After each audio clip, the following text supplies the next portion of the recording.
Welcome to The Queen's Lair, a lifestyle podcast. Get inspired by our latest tips and information about small business, entrepreneurship, natural hair, travel, food, and even relationships. Stay tuned for another great episode. I am your host, Renee Patrice.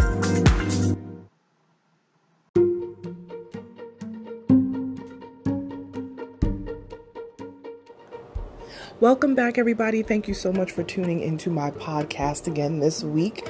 I am going to be doing some rapid fire stuff going on for the next few days for my podcast because I want to make sure that I'm getting information to the people.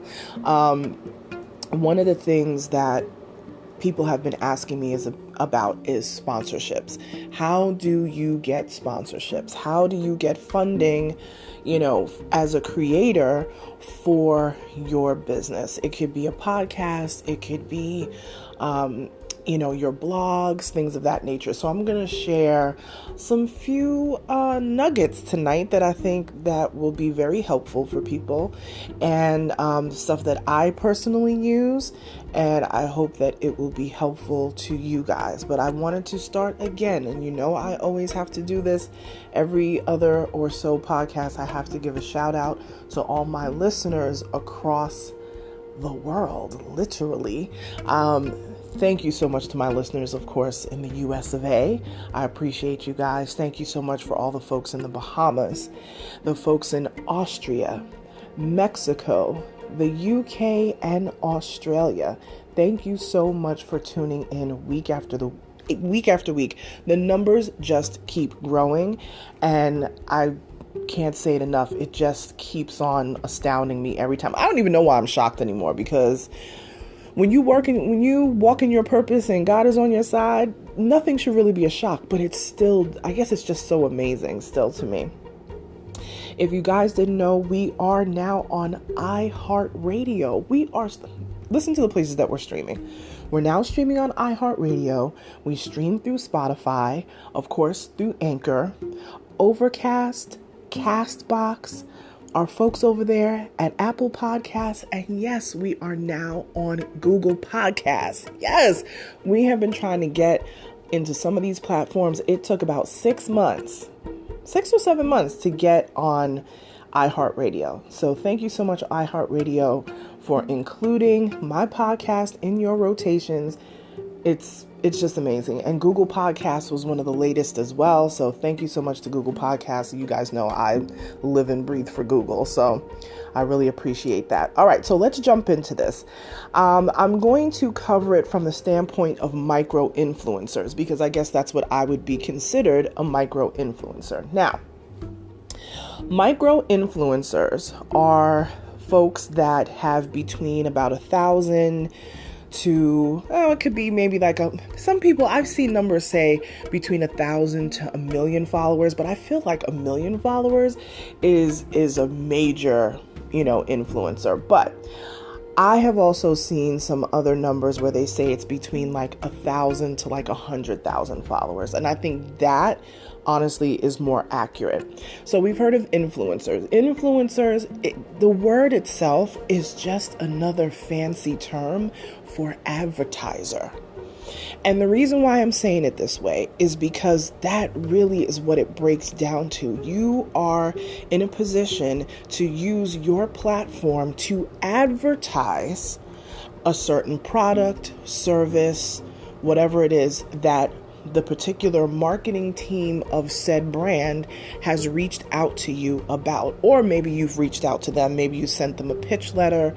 If people are not familiar with pitch letters, it's basically like a really convincing resume and note of why that particular brand should allow you to represent them on social media, on your blog, on your website, etc.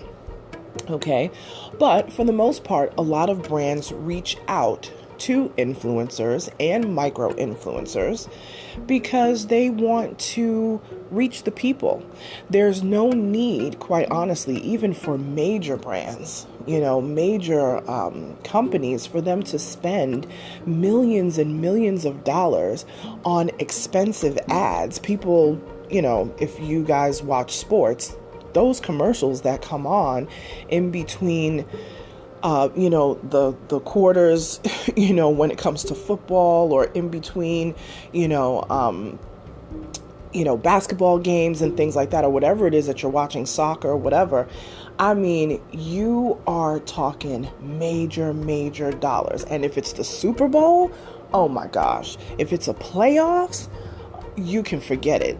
It's costing people millions to have their particular advertisement in a particular slot.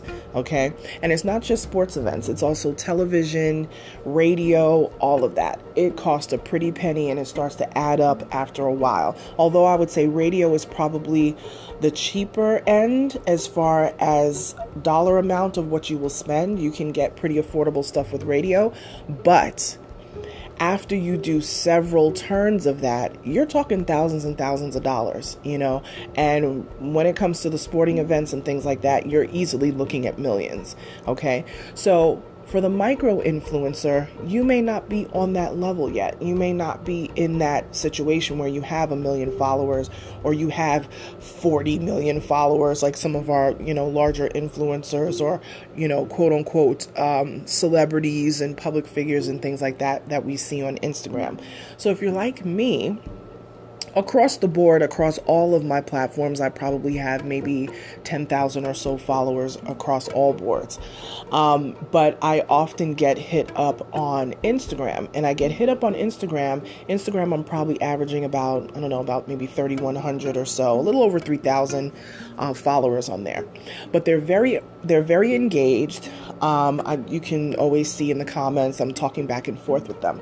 The thing about micro influencers, they are in big demand right now. And the reason why people would say, well, you see these celebrities and public figures have 4 million followers. Why would they want me, who has like 3,000 followers? Well, the people with the 4 million followers, even if they're a rapper or some type of actress or whatever the case may be, their engagement is not going to be higher than yours.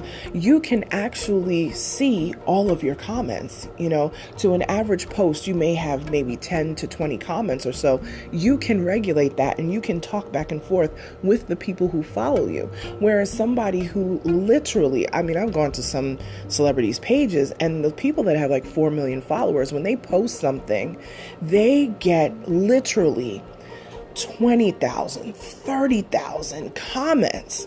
It is impossible to respond back to all of those comments. So for that, it brings their engagement down. So they have high numbers, and they may have high amounts of followers, but they don't get the same engagement numbers. So I'm going to give you a tool that I actually use, and this is not a sponsored video, but I just love them so. But I'm going to give you a tool that I personally use that you can see where you are in the mix. What is your engagement like? As far as you going back and forth and talking on your social media, because it is, after all, it's social media. You should be commenting on other pages. I try to comment several times a day on other people's pages, not just my own, but, go around and click like on other people's pages and comment. So don't just go around and click like all over the place. Do some real research, and especially if you want to stay in a particular niche. And niche is, we're going to talk about niches in a minute as well. That's also important. Stay in your niche, go a little bit outside of your niche, but if you want to attract more people, like-minded people to whatever niche or genre that you cover, go comment under other people who do what you do. Go comment where the other folks are doing, so that other people who are in the comments can see you. If you love comedy and comedy is something that you're into, go comment on other comedians' pages. You know what I mean? People tend to think that, well, I don't want to, be in the middle of the other competition. They're already out there, and chances are they're sneaking around looking at your page anyway. So come together, and that could even form a collab down the road. You never know. Share information. There's nothing wrong with sharing information. It always astounds me how people never want to share what they use or tools and things like that. What does it matter? The person that you are going to work with tomorrow is different than the person that I'm going to work with tomorrow. There's somebody right now sitting in their kitchen mixing up formulas and is going to come out with a new hair product, a new lipstick, a new perfume.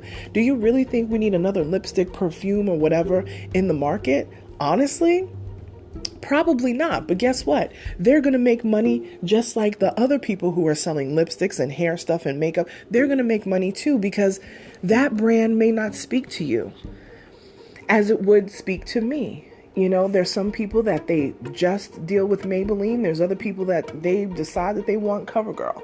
You know what I'm saying? Like, every brand is attracted to different walks of life of people.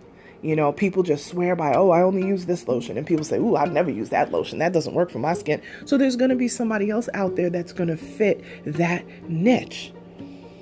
Okay, niche marketing is so important and it's extremely valuable. So don't think that you're being too specific. You will have a specific group of people and loyal folks that are going to keep coming to you over and over and over again for business. Okay, keep your customer service on point, keep your lines of communication open, and just be transparent with people. Like, hey, show them the struggles too. You know, don't only show them, you know, the great parts of everything, show the struggles. I'm definitely a foodie person, and I have foodie clients as well. And I love when they burn something in the kitchen. You think chefs never burn anything? You think chefs never take something out of the oven and they forget to wear a glove and it drops all over the floor? It happens all the time. I used to work in the food industry as a server and a bartender. So I used to see food get dropped all the time. You got to throw it out and start all over again. Chefs used to drop things all the time. Cooks used to burn themselves all the time. Show the human side of you, and that is going to actually bring up your engagement, because then people can relate to you and you seem like you're a real person, because you are. So show that. Don't be afraid to show that other side of yourself. So if you're an influencer where you're kind of going up over the 100,000 mark, going up into the millions and things like that, you can definitely get your engagement up. Maybe you can go live more, you know, that sort of thing. I see a lot of people who have major influence as far as their followers and things, but they never go live. That's a way for you to get some engagement up if you have so many comments that you can't get back to. But us micro influencers, I probably will get like 10 to 20 comments, and I can comment back to all of them.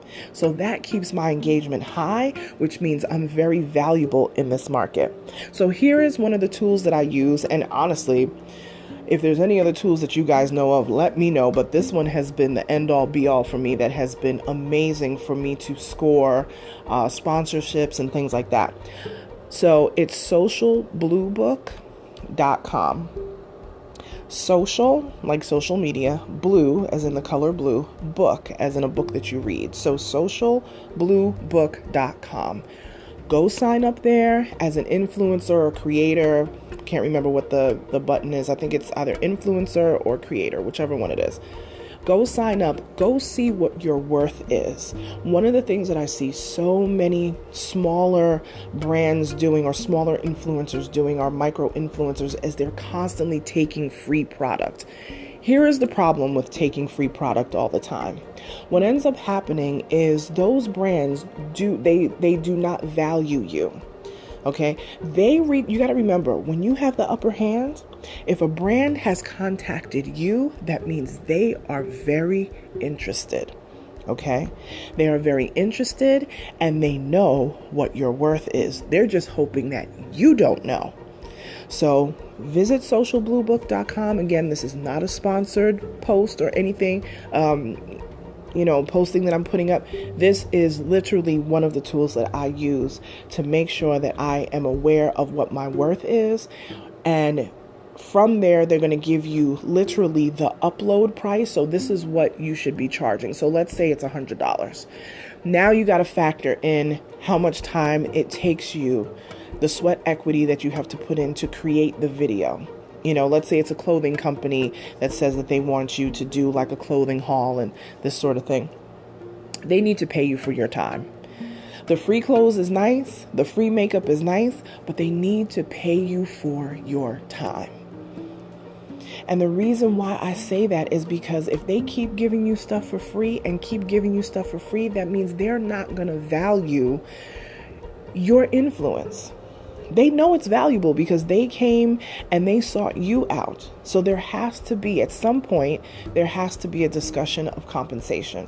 Okay, if they're not going to be posting you on their page and giving you shout outs, there's got to be reciprocity when it comes to that. And I'm not saying that you can't ever do anything, for free, meaning you're not getting monetary value. But somewhere along the line, if they're not paying you, whatever they're doing on then has to have a bottom line that increases your bottom line, that puts a stream of income. So if posting you, on their page, I'll give you an example. If anybody follows Supercent, who is the CEO of the Crayon Case Makeup. Now, I know that she sends care packages and things like that to folks, influencers. Sometimes she may pay them. I don't know the intricacies of how she does everything, but I know that some people have, they've gotten free product and things. But I will tell you this, when she posts one of those crayon cuties or one of those folks to her page, to her Insta stories, I will tell you right now, those people, they get followers out the nose. They get new business coming in because people are like, ooh, where are they located? Houston? Ooh, I need to have my makeup done. So for that is where that would make sense, because it may not be putting dollars directly in my pocket right at that moment, but it in turn is giving me exposure that I would have never had before. And anybody who follows Super and, all the folks that kind of surround her, they give each other props on each other's pages. So everybody gets built up. Everybody gets built up along the way. So it works. So unless you have a network that's going to work like that, you cannot constantly weigh the options before you accept free stuff. Weigh the options, because it needs to be in your favor and it also needs to be in the brand's favor. It's always amazing to get sponsorships, but the brand is going to be expecting something in return. They're going to want to see hits. They're going to want to see comments. They're going to want to see, your engagement, all of that stuff. It's not even so much about the number of people that follow you. It's the engagement. How engaged is this particular person with their audience? And is our brand a good fit to put within that circle? Is that going to bring more eyes to our brand? If I give this person a coupon code, are her folks engaged enough that they will use that coupon code and shop on our brand website? These are all things that marketing companies and strategists and things, and people come up with. Because for me, as a branding person, I have clients that I have to look and see if them doing an event is worth it. Especially if they're not getting paid, if there's not a monetary value tied to it, we got to see if they're not going to meet a monetary fee. Is there an honorarium? Are they going to pay for the hotel? If it is a major event that has a lot of eyes on it and they're going to pay for the hotel for my client and they're going to pay for their registration and also, their meals and everything while they're there and their travel, then it's totally worth it. Because they're about to be posted on their page, which has 400,000 followers.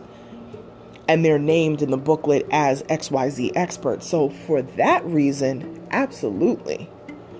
So weigh the options.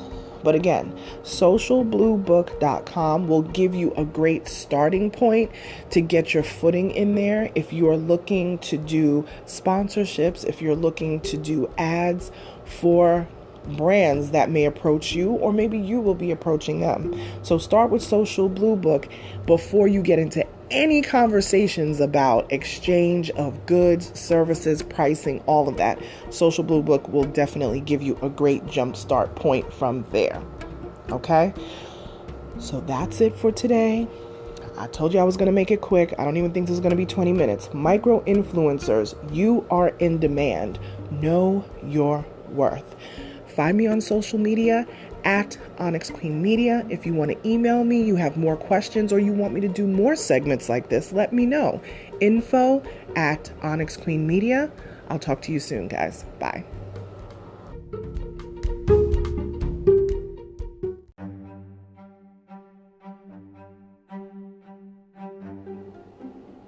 Thank you so much to all the listeners of the Queenslayer podcast. If you find this podcast helpful, you feel like this podcast has helped you in your business life, helped you to decide if you're going to take that leap into entrepreneurship, or you just love the weekly encouragement, consider supporting us on Patreon. That's www.patreon.com. That's patreon.com/The Queen's Layer.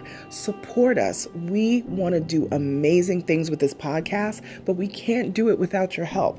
Consider supporting us on patreon.com/The Queen's Layer. Thank you so much for your continued support.